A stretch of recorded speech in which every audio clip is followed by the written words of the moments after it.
Welcome to Spiritual Psychology. My name's Renee McKenna. I'm a therapist and healer in San Francisco. Challenging times.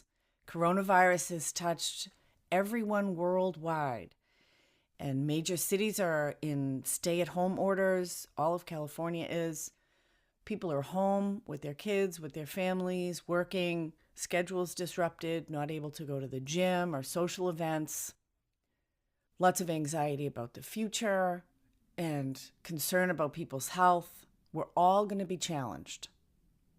And challenging times can bring out absolutely the worst in people, and it can also bring out the best in people. And we have a choice every moment of whether we're coming from our best self or our worst self. We may not feel like we have a choice because a lot of times we're just reacting. And in this time right now, it's imperative for us to be as mindful and as grounded in ourselves as we can. It's very easy to have our head in the future and not be with what's happening right now. And we really need to be present. We can't control what's going to happen in June or September or in 2021. The best thing we can do is to make really grounded choices from our best self right now. We're going to co-create the future based on the decisions we're making today. So the more we can stay present, the more we can be grounded in ourselves, the more we can really come from the best of us, the better the outcome is going to be for everyone.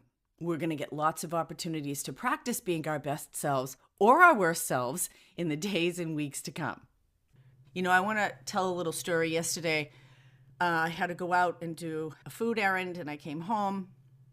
And I pulled up in front of my house, and there was a couple of teenagers walking up the street, and my body instinct told me they were up to no good. I was right. You know, they passed my car and a couple cars up. They were opening car doors of cars that were open, and they were rifling through my neighbor's car.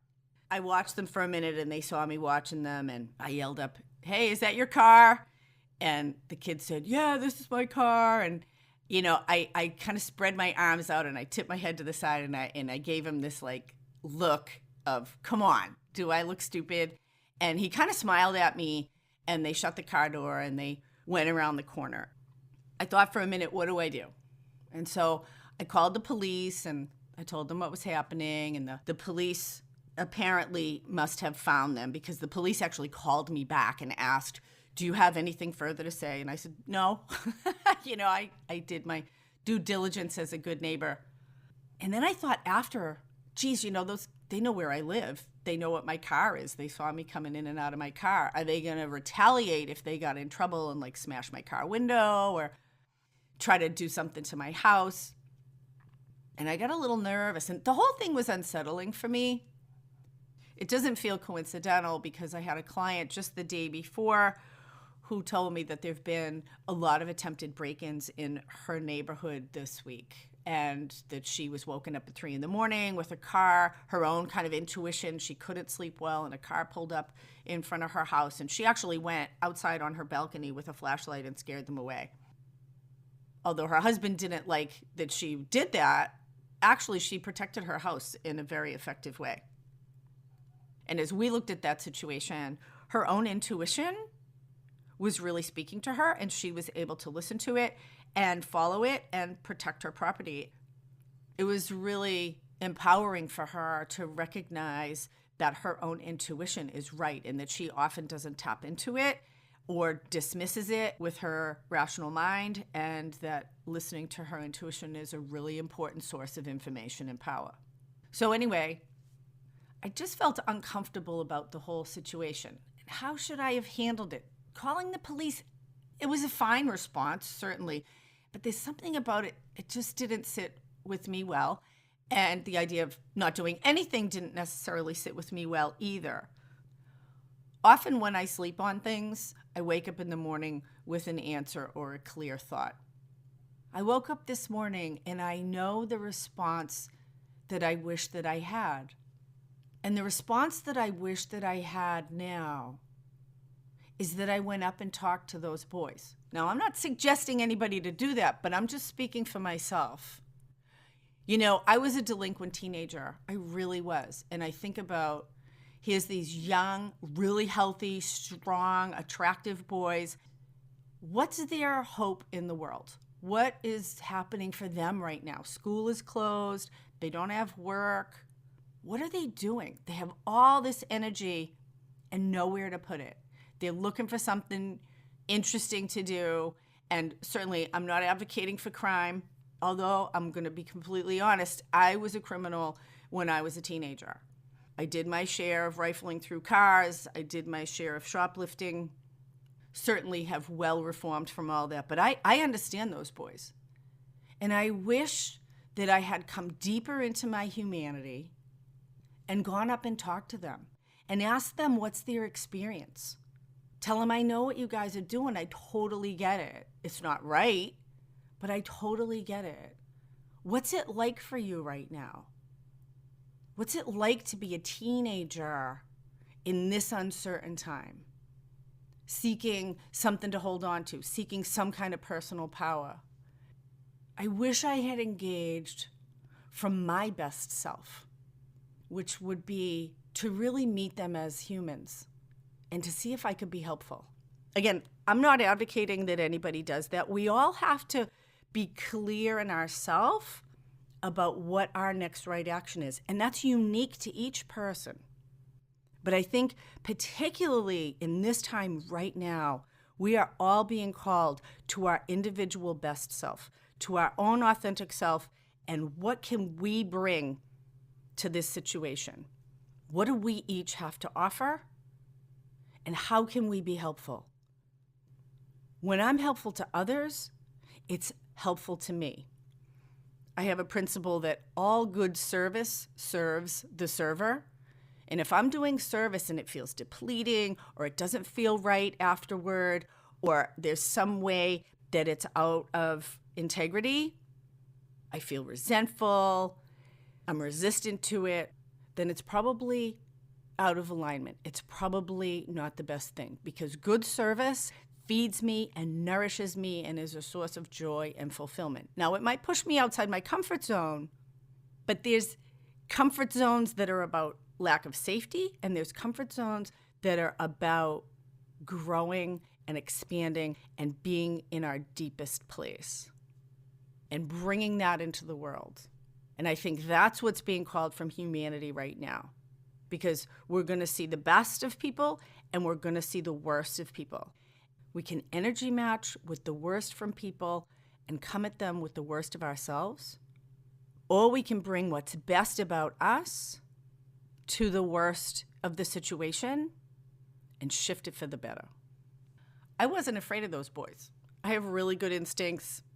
We had already had a little interaction when I saw the kid and he knew I saw him. And, I'm certainly old enough to be his mother. I feel like I missed an opportunity. And I'm going to try to not miss that opportunity again. Going forward from this shelter-in-place time, I am going to have to leave the house to get food and different things. I want to engage with people from my best self. I have 2 dogs. I walk them every day. And I happen to live 8 blocks from the Pacific Ocean on the edge of the Western world. One of the most beautiful places is right near me. It's Fort Funston. It's this gorgeous cliff. It's a wild place. You can see the Marin Headlands and the Pacific Ocean and so much sky. It's a sacred place. When I die, I want my ashes spread there. I've noticed with this idea of social distancing that people are actually socially distancing emotionally and socially too.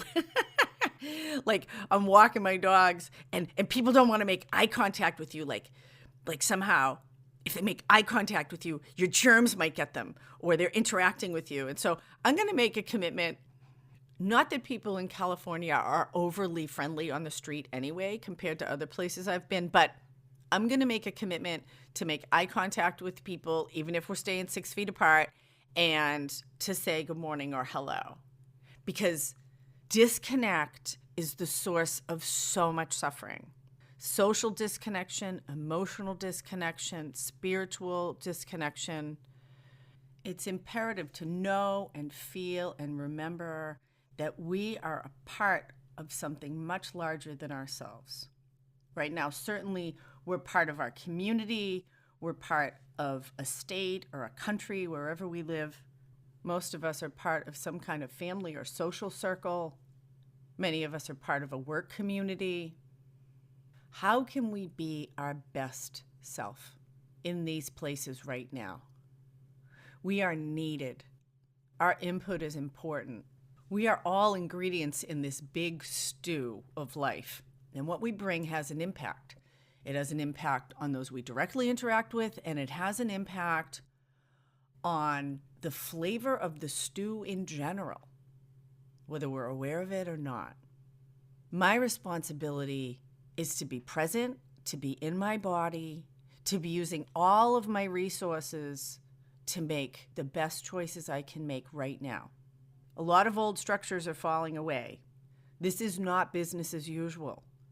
And our operating systems need to be flexible, and we need to be able to roll with the changes that are happening. Our new circumstances are often calling things from us that we haven't had to manage before. A lot of people are home with their kids who usually work. People are having to be forced to be together in their homes. Sometimes that's great. Sometimes that's horrible.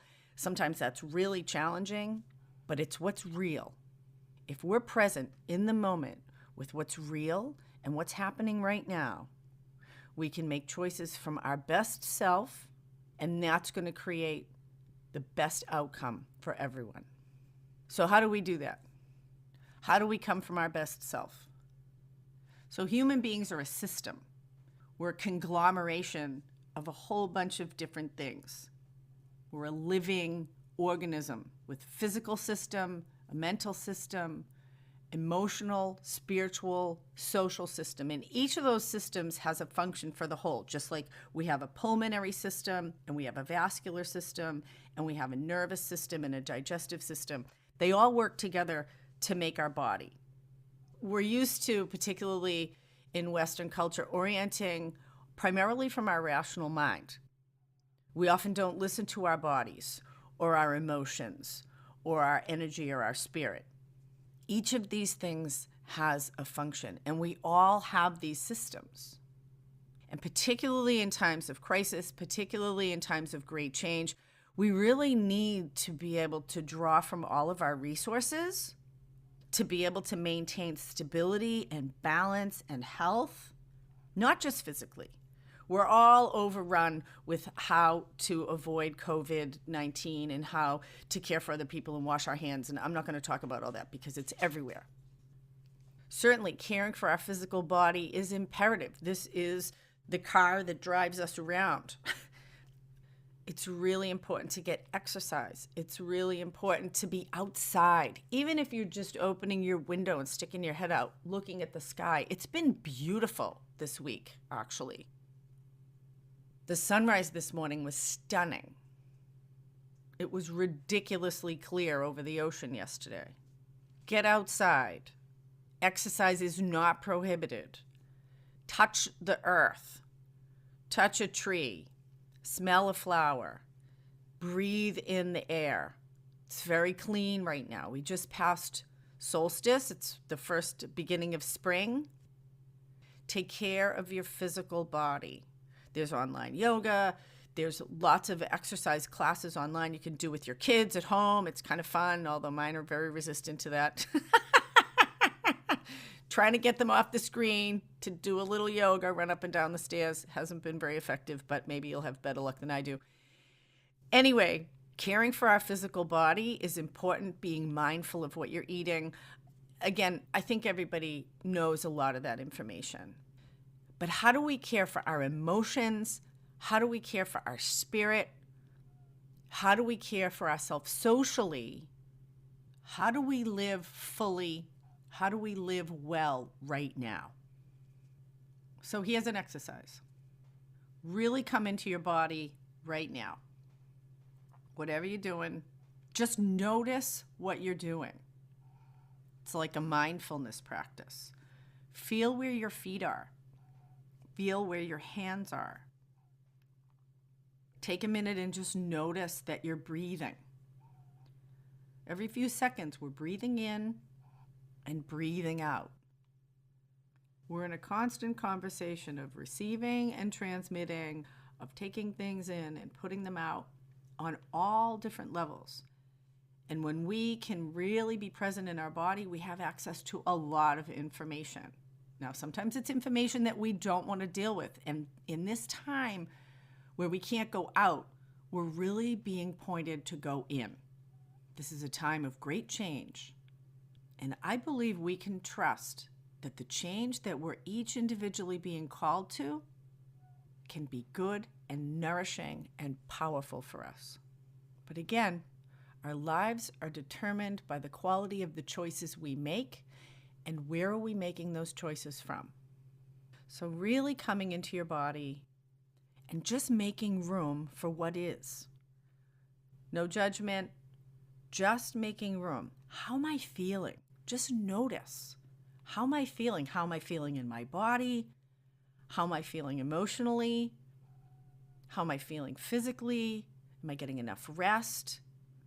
Am I holding tension in my body? Do I need to stretch? What's my spiritual condition right now? Just making room to really deeply check in.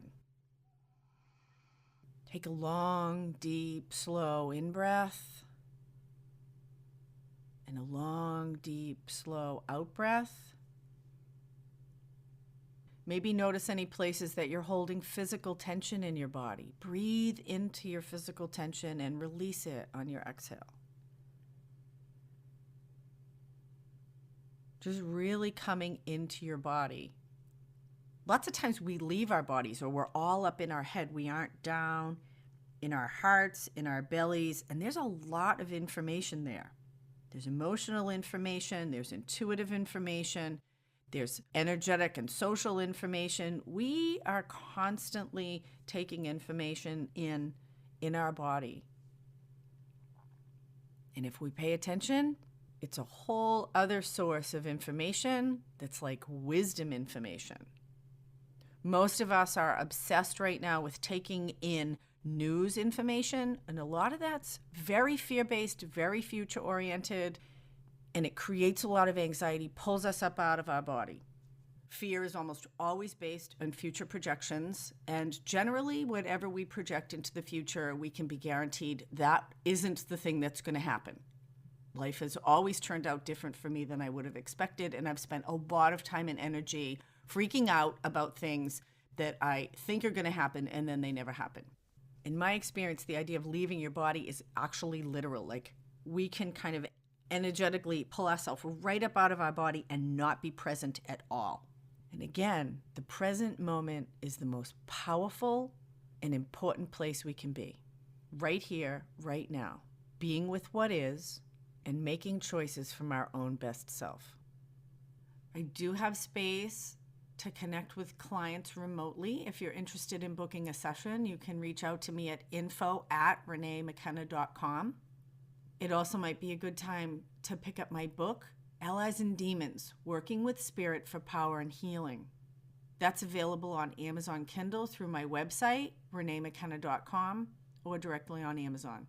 I don't know if Amazon's delivering these days, so you might want to pick up a Kindle copy if you're interested in some really grounded work to connect with spirit and your own highest self, to help you through this time of worldwide change. I want to end with my favorite Buddhist prayer. May we be at peace. May our hearts remain open. May we awaken to the light of our own true nature. May we be healed and a source of healing to all others. Blessings on everything you do. Stay in your best self. Until we meet again, this is Renee McKenna in San Francisco.